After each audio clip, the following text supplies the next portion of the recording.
বিগত শত শত বছর ধরে এই ঐতিহ্যবাহী রামচন্দ্রপুরে আপনাদের সনাতন ধর্মাবলম্বীদের যে একটা বড় মহা উৎসব আপনাদের এটাকে বলা হয় দুর্গাপূজা, শারদীয়া দুর্গাপূজা।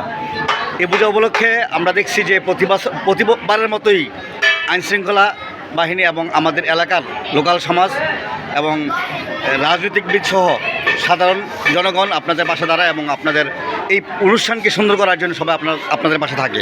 এবারে কী অবস্থা বলেন তো?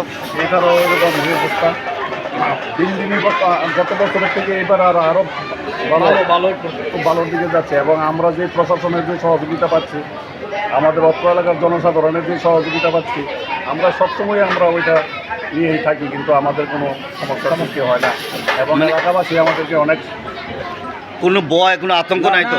বলতে কোনো ভয় কিছু নাই। যে দর্শক শুনছিলেন যে রামচন্দ্রপুরে আমাদের সনাতন ধর্মাবলম্বী ভাইরা তারা অনুষ্ঠান করতেছেন এবং নির্ভয়ে তারা অনুষ্ঠান করতেছেন।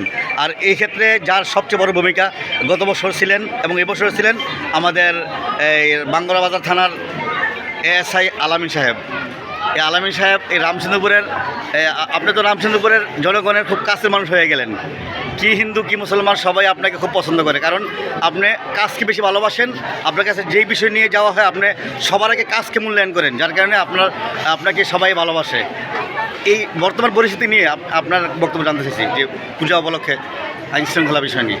আসলে আমরা চেষ্টা করি সর্বত্র আমাদের আইনের মধ্য থেকে আমরা যতটা সম্ভব আমরা আমাদের জেলার কুমিল্লা জেলার মাননীয় পুলিশ সুপার মহোদয়, আমাদের সার্কেল স্যার, আমাদের সম্মানিত সিভিল সার্চ মহোদয়ের নেতৃত্বে আমরা আমাদের বাঙ্গরা বাজার থানা পুলিশ সর্বোচ্চ সতর্কতার সহিত ডিউটি পালন করতেছি।